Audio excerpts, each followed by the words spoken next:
From Forex Traders Daily, this is your daily analysis with Ross Mullins, live from Richmond, Virginia.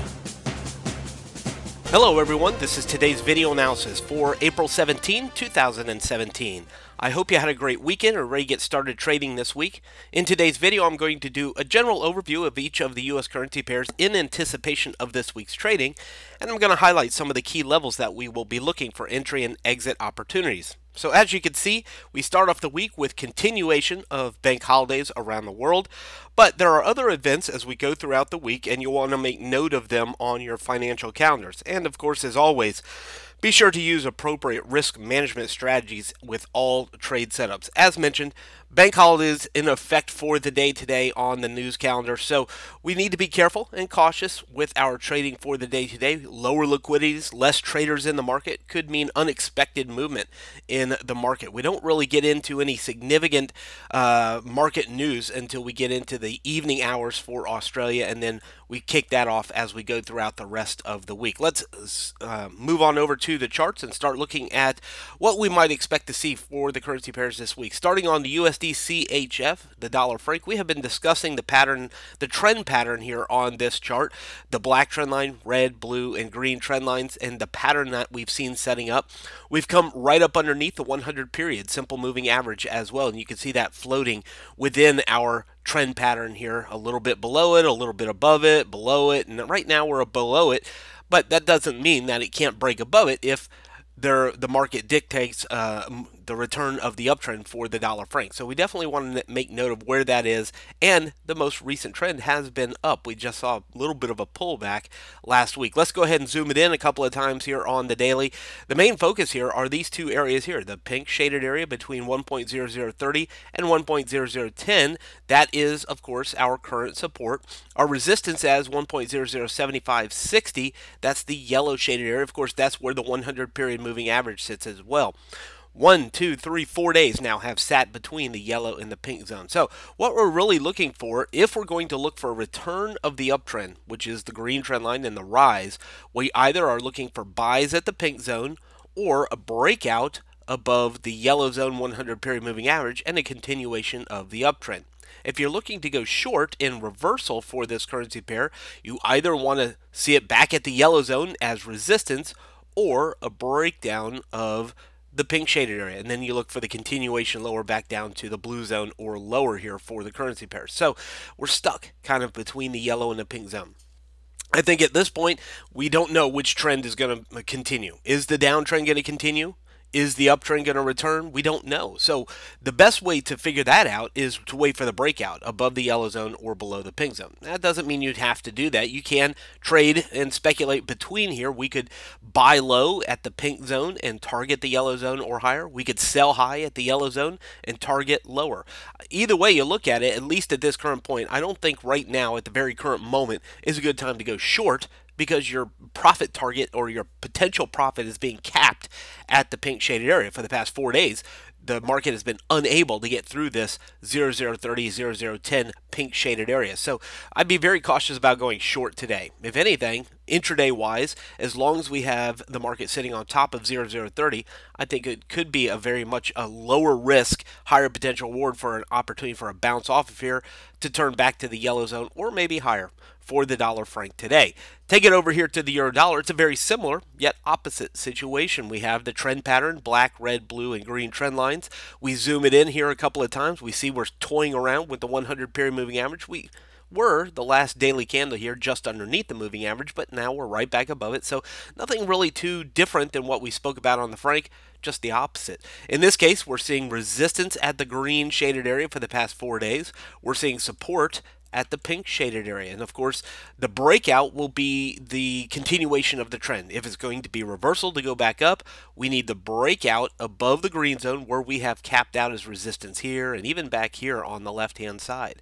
If we're going to see the return of the downtrend, it will need to break out underneath the pink zone, which it's been unable to do for the past 3 days. The bottom of the pink zone, 1.0605, 620 is the top of the pink zone.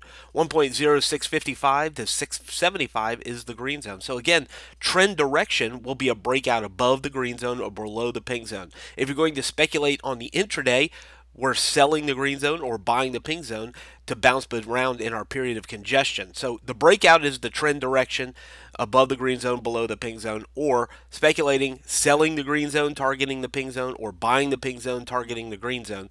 Could be some intraday efforts here for the euro dollar.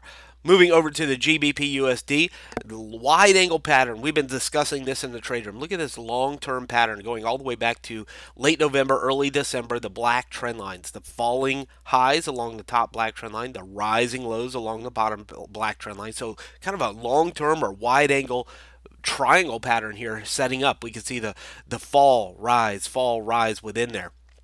We're in a period of congestion or ranging here inside the black box on the right-hand side of the pattern. We've been here before. If you look just here where the red and green trend lines are, we've been in this area as congestion before. So if I was just drag this back, you can see that's a similar area to the left and right-hand side of that black box. So we're in that area where we have to wait to see what the market's going to do. If we're going to continue the rise and break the black triangle pattern, I think it needs to break the last high, the pink shaded area, 1.2595, well, let's just call it 126. If it breaks 126, top of the pink zone, top of the black triangle pattern, then we're off to the races, likely looking for this to continue to pressure back higher again.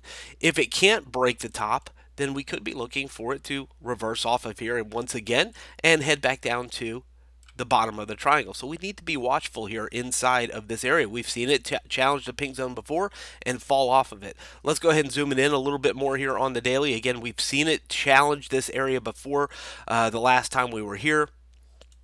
Take that line off. The last time we were here, where the black circle is, it hit here before and fell all the way back down to the yellow zone. So I'm not saying it's going to do that.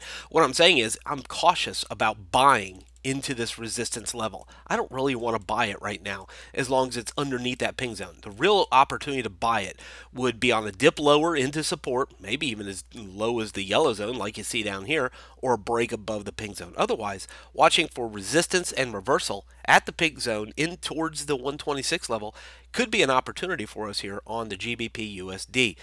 Moving over to the USD CAD, we can see that we're challenging into a significant support level. And I'm just going to go ahead. We've seen the uptrend here on the left-hand side. We've been falling, but look at this area of congestion that we've been in on the right-hand side for the past several weeks. The two little black circles there indicate support. In fact, I'll bring another circle down here right into this area, and you can see the last time we were here, we challenged it, couldn't break it, and now we're sitting back on top of that yellow zone. So 1, 2, 3 black circles on the right hand side. Look at that. Let's zoom it in like this. Support, support, challenge, no breakout, support, and now here we are again.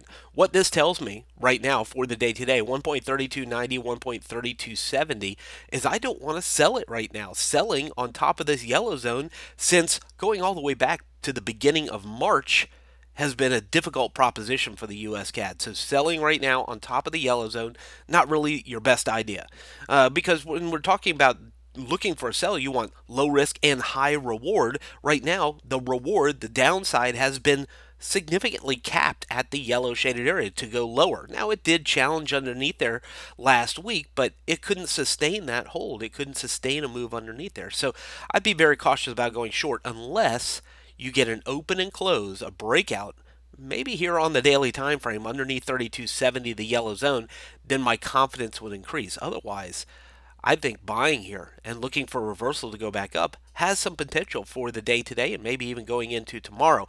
Just think about this. Anybody that was selling here is likely thinking about, hey, with that big blue candle, maybe I should get out of those sells because it reversed suddenly. So they're thinking about getting out of shorts as it challenges this yellow shaded area again, and possibly we see this take a move higher. Otherwise, a breakdown here triggers some stop losses, and we look for it to go back down to the green shaded area. So definitely an area to watch here between 32.90 and 70 for the dollar CAD this week.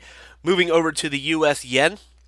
It's been clearly just straight up a downtrend here for this currency pair. The blue trend line longer, red trend line shorter. Let's just go ahead and zoom it in one time here. You can see the downtrend. We're challenging significant support lows. Remember this old trading motto, buy low, sell high.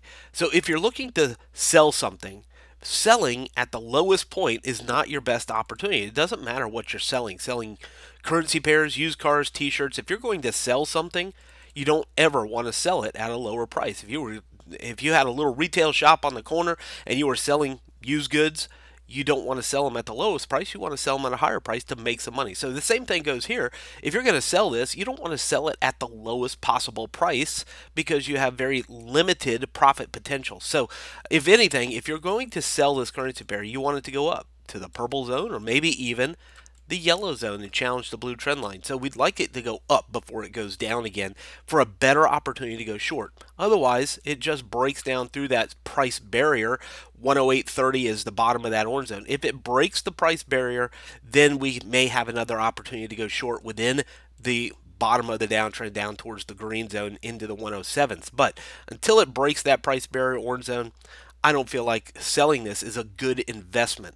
Otherwise, watching for potential reversal from this significant multi-month low could be an opportunity for the US yen over the next several days. Moving over to the AUDUSD, significant pattern that we see, or I might even say a familiar pattern of setting up that we see here for this currency pair. Not a guarantee of a continuation of the pattern, but definitely something to consider. Let's just zoom it in here a little bit. Take a look. I drew it out here last week. The two red trend lines, the two falling trends, the green shaded area showing support both times at the black circles, the blue trend line showing us a rising low, the black box showing that congestion between the yellow and the purple zone. I draw that out because it's very similar what's happening here in the blue box. Supported the green zone, blue trend line, supported the yellow zone, resistance at the purple zone. So if this is going to go higher above, let's just call it 7,600, which is inside the purple shaded area, it needs to break through here. It needs to get above here before we can expect it to go to the next resistance level, which is the orange shaded area into the 76.40 50s. So definitely needs to get through here. So buy low, sell high. If you're going to buy something, you would prefer it to buy it at a lower price. So if I was going to buy this and go long, I want to be at the yellow shaded area closer to 75.50 than here into the purple zone, because we've seen resistance here before. Just look back just before the black box. Look back here where the blue circle is. We know that there is significant resistance here at the purple shaded area. So buying right now, just not your best idea. It needs to break through the purple zone or dip to the yellow zone if you're going to buy the Australian dollar. Otherwise, potential resistance to go back down, possibility. In fact, let's take Fibonacci from the high of the red trend line down to our current low. Interesting enough, the 382, 75, 78, and the 50% 76.11, either side of that purple shaded area. 618 is the orange shaded area, by the way. Let's take Fibonacci just a touch differently. Let's take it and let me get it selected here and move it down to this low. So that's interesting because now the 618 sits at 7,600 just at the top of our purple shaded area. So moving Fibonacci just to that next little high right here, still leaving it on the same low, puts the 618 here. So all that's telling us is that this purple shaded area is being confirmed by Fibonacci as a resistance. It needs to break through it if it's going to go to the next resistance, which is the orange zone. So be cautious about buying it until it breaks the purple zone or dips to the yellow zone. Otherwise, potential opportunity here for resistance and reversal for the Australian dollar. And lastly, New Zealand dollar, not a whole lot different here. We see a pattern here. We've been selling underneath the blue trend line for several weeks, making profit on the way down. It's made some headway higher. Take a look at this orange zone and back here where the black box is. This is what I want to show you. Look at this little tiny black box just in the rising black trend line. 1, 2, 3, 4, 5th day it broke out. So 4 days resistance here. So I make mention of that. In fact, I could just take the black box and draw it over here because you can see that's where we are right now. So if it's going to go higher, what does it need to do? Just look at the black box. It needs to break the orange shaded area. So if you're looking to buy, it needs to get above 70.25 if it's going to go higher. Let's go ahead and zoom it in one more time.